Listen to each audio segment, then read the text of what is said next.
చాలా విచిత్రమైన సంఘటన తొలిసారే చూశాను. Jaganmohan Reddy and team black కండువాలు వేసుకుని సేవ్ డెమోక్రసీ అనుకుంటా వచ్చారు.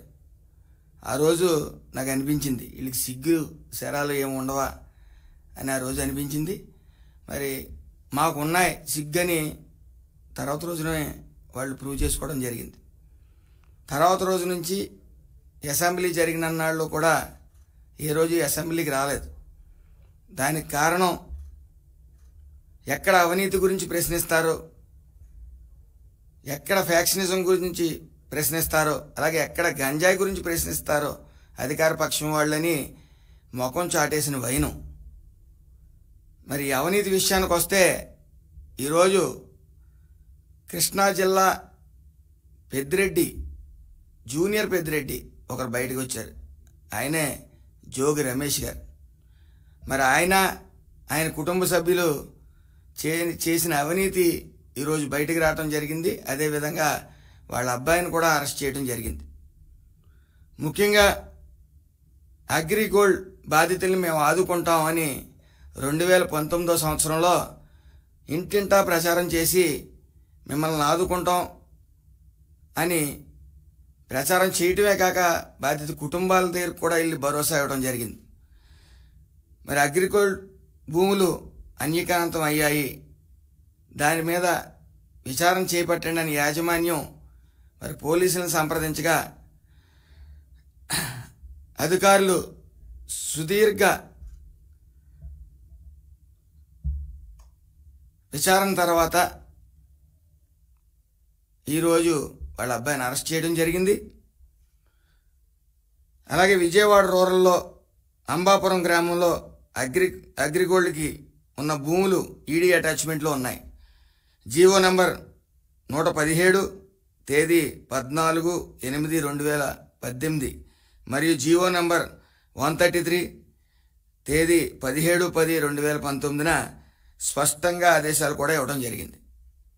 విజయవాడ రూరల్లో అంబాపురం గ్రామంలో సిఐడి అటాచ్మెంట్లో ఉన్న భూముల్ని జోగి రమేష్ కుమారుడు జోగి రాజు, అలాగే రమేష్ బాబాయ్ జోగి వెంకటేశ్వరరావు గారి పేరు మీద ఉన్న సర్వే నంబర్ 88లో 2160 చదరపు గజాల భూమిని కొనుగోలు చేశాడు.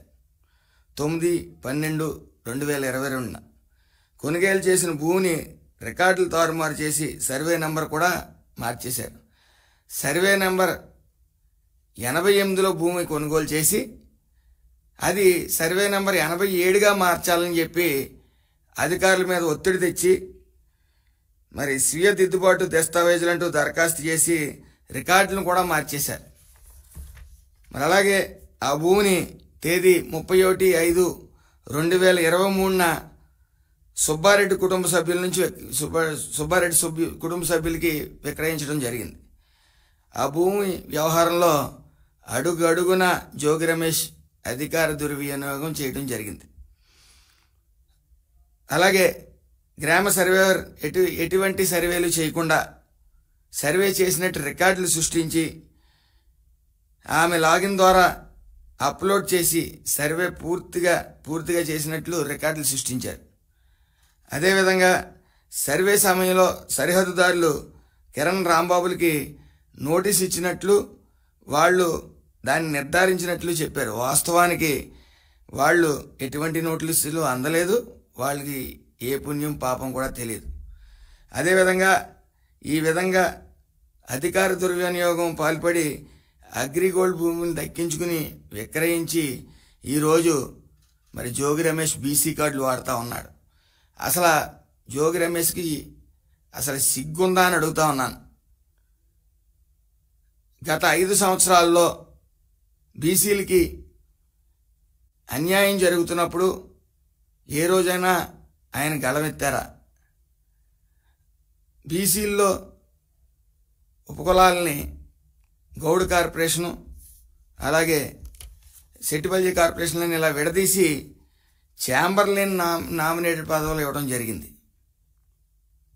ఏ రోజైనా ఈయన ప్రశ్నించారా? అలాగే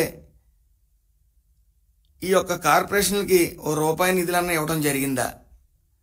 మరి ఆ రోజు నేను ఏం చేయగలిగారు? అదేవిధంగా ఈయన గీత ఉపకులాలకు చెందిన వ్యక్తి జోగి రమేష్. మరి గీత ఉపకులాలకి ఏ రోజైనా ₹1 ఇప్పించగలిగాడు ఆయన? కళ్ళు దుకాణాలు అన్నీ తీసేశారు.